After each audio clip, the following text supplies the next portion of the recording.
Olá, hoje no Bíblia Todo Dia, Isaías capítulos 31 a 33. No capítulo número 31, olha que coisa preciosa. Verso número 1, ai, de novo o ai. Ai dos que descem ao Egito em busca de ajuda, que confiam em cavalos e põem fé nos seus muitos carros e na força de seus cavaleiros, e não atentam para o Santo de Israel nem buscam o Senhor. Olha o que Deus está dizendo. Verso número 3 tem tudo a ver com isso. Os egípcios são homens e não Deus. Os seus cavalos são carne e não espírito. Olha o que Deus está dizendo. E essa é uma característica não somente do mundo sem Deus, mas também dos próprios filhos de Deus. Aqui está falando sobre esses filhos de Deus que buscam essa ajuda ao Egito aqui na época, né, onde essa profecia foi dada então a Isaías, mas tem tudo a ver com os dias de hoje, onde a gente de alguma forma busca ajuda em alguém mais forte, a gente busca ajuda em cavalos, em alguma coisa que possa talvez resolver os nossos problemas, e a gente não atenta, como diz o verso número 1, para Deus.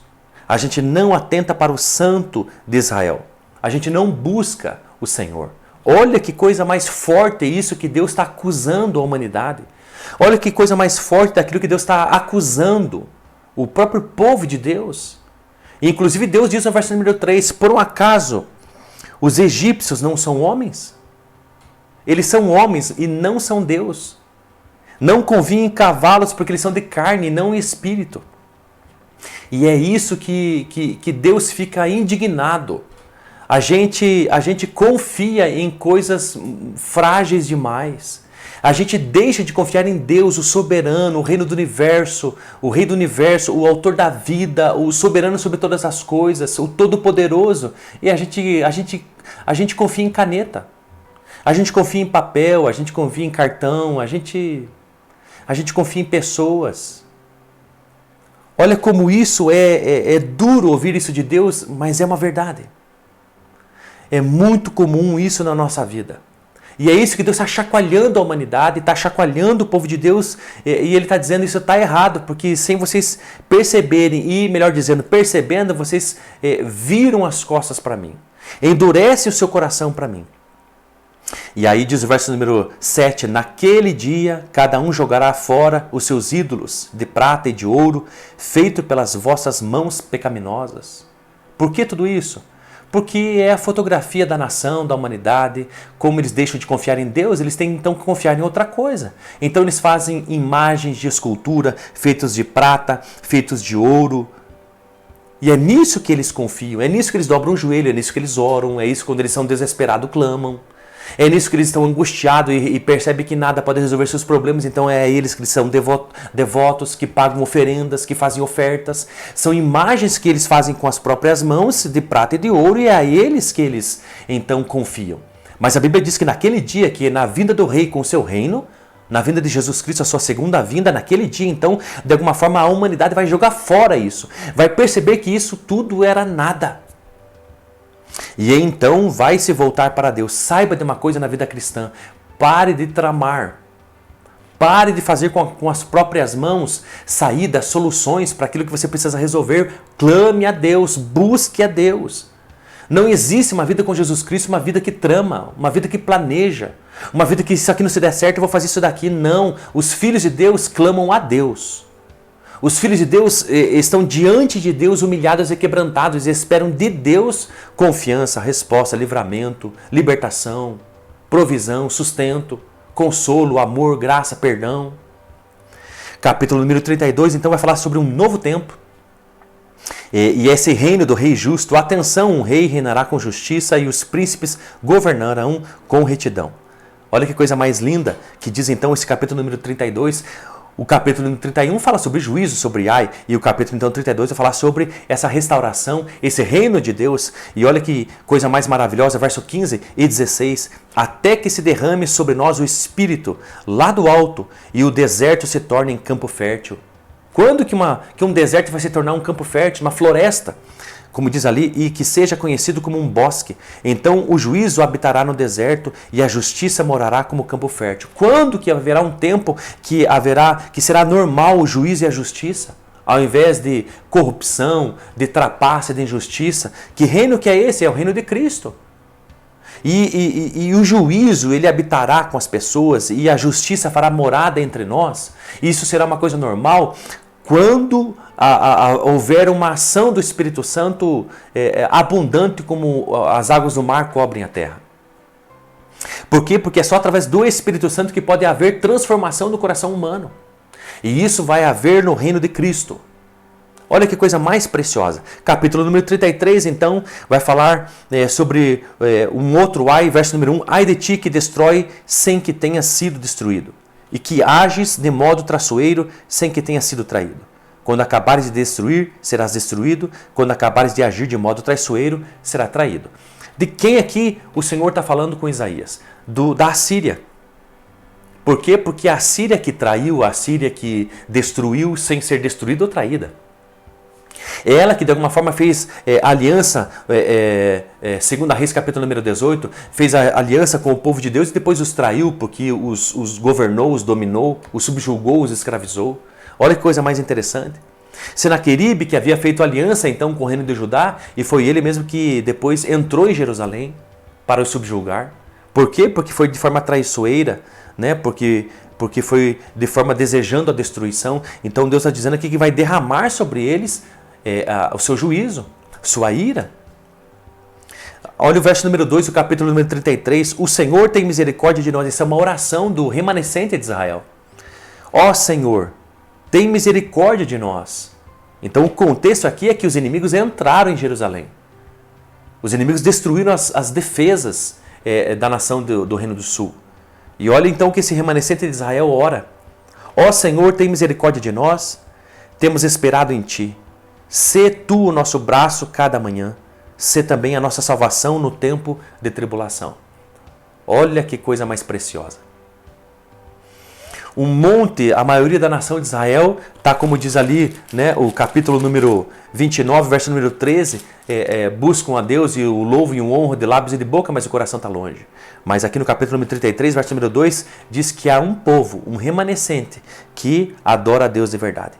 Há um remanescente que diz assim, nós temos esperado em Ti.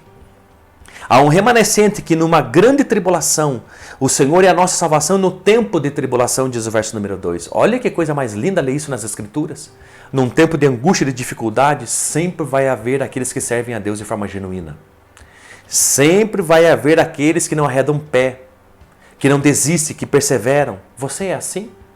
Tem vindo tempos de tribulação, de angústia sobre a tua vida, a tua casa e a tua família? Qual tem sido sua reação? Tem tentado fazer alianças com os egípcios? Com o mundo? Ou tem permanecido em Deus e confiado nele? Não desista disso, confie nele mesmo. Clame a Deus, ore a Ele. E sabe de uma coisa? Ainda que de alguma forma ao nosso redor, na nossa vida, esteja ali o verso número 7 e 8, os fortes estão clamando nas ruas, os embaixadores da paz choram amargamente. As estradas são abandonadas, o viajante desapareceu, alianças se rompem. Quando que acontece isso? Olha que coisa mais interessante. Quando que as alianças são rompidas? Quando que as estradas são abandonadas? Quando que os embaixadores da paz choram amargamente porque aquilo que eles pleiteavam não conquistaram, não conseguiram, que era a paz? Olha que coisa mais interessante. Quando que não se vai dar importância aos homens? Quando que a terra vai chorar e prantear porque ela está enfraquecida? É o que diz ali o 7, 8 e o 9 do capítulo número 33. Fala sobre uma devastação mundial, fala sobre uma devastação também na época de Isaías, mas também que está por vir.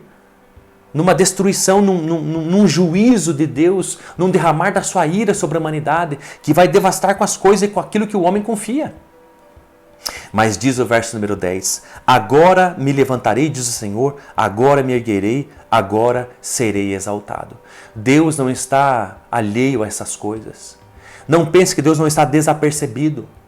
Sabe de uma coisa? Chegará o momento dele se levantar. Chegará o momento dele vir na sua segunda vinda. Chegará esse momento, talvez você pergunte assim, mas por que essa demora? Porque Deus é paciencioso e deseja que todos se arrependam. Porque quando ele vier, quando Jesus voltar, Saber que para muitos será um dia terrível, porque será um dia de justiça e de ira. E aí diz ali o verso número 13, vós que estáis longe, ouvi o que tenho feito. Vós que estáis perto, reconheceis o meu poder. Você está perto ou longe de Deus? Talvez você pergunte, mas pastor, por que isso? O que tem a ver? Porque se você está longe de Deus, às vezes o máximo que você pode ouvir é ouvir o que Deus tem feito na vida das pessoas. Você é uma pessoa assim? Que somente ouve o que Deus tem feito na vida dos outros? Mas você é alguém que anda perto com Deus.